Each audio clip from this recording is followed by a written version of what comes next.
Hello বন্ধুরা, কেমন আছেন সবাই? আজকে আমি আপনাদের জন্য নিয়ে এলাম একটি সত্য হরর গল্প। যদি আপনি হার্টের রোগী হয়ে থাকেন তাহলে ভিডিওটি স্কিপ করুন। আপনি যদি আমাদের চ্যানেলে নতুন হয়ে থাকেন তাহলে চ্যানেলটি সাবস্ক্রাইব করুন এবং পাশে থাকা বেল আইকনটিতে ক্লিক করে ভিডিওটি দেখা শুরু করুন। তাহলে শুরু করা যাক আজকের ভৌতিক গল্প, গোপন লিফটের রহস্য। ঢাকার এক পুরনো বহুতল ভবনের গল্প এটি।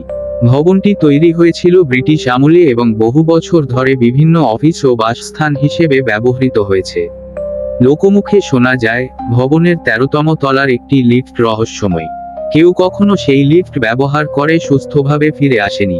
শুরুটা অদ্ভুত। রাত 10টা। তরুণ ইঞ্জিনিয়ার আরাফাত অফিসের কাজ শেষ করে বের হচ্ছিলেন।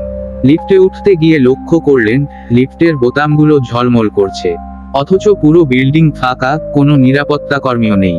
কিন্তু আরাফাত ভয় পেয়ে যাননি। তিনি সাহস করে লিফটে উঠে পড়লেন। লিফটের বোতামে 12 তলা চাপলেন। কিন্তু লিফট উঠতে উঠতে হঠাৎ থেমে গেল। বাতিগুলো নিভে গেল, চারপাশে ঘুটঘুটে অন্ধকার। হঠাৎ করেই লিফট নিজে থেকে নিচে নামতে শুরু করলো। দ্রুত নিচে নামার সময় লিফটের ভিতরে অদ্ভুত চাপা হাসির শব্দ শোনা গেল। আরাফাত বুঝতে পারছিলেন না এটা কি মানুষের কণ্ঠ নাকি কোনো ভৌতিক সত্তা। অজানা তলায় পৌঁছানো। লিফট হঠাৎ করে থেমে গেল একটি অজানা তলায়। লিফটের দরজা খুলতেই আরাফাত দেখলেন ভীষণ পুরনো এবং ভৌতিক পরিবেশ। করিডোরে ধোঁয়ার মতো কুয়াশা, মেঝেতে শুকিয়ে যাওয়া রক্তের দাগ, দেয়ালে বড় বড় আঁচড়। সেখানে কোনো মানুষ ছিল না, শুধু বাতাসে চাপা শ্বাস ফেলার শব্দ। আরাফাত ভয় কাটিয়ে করিডোর ধরে হাঁটতে শুরু করলেন। হঠাৎই পেছনে থেকে একটি বরফঠান্ডা হাত তার কাঁধে স্পর্শ করলো। তিনি ফিরে তাকাতেই দেখলেন অন্ধকারে একটি লাল চোখ জ্বলজ্বল করছে।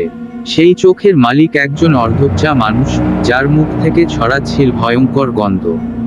আরাফাত প্রাণপণে দৌড়াতে শুরু করলেন, কিন্তু করিডোর যেন শেষ হচ্ছিল না।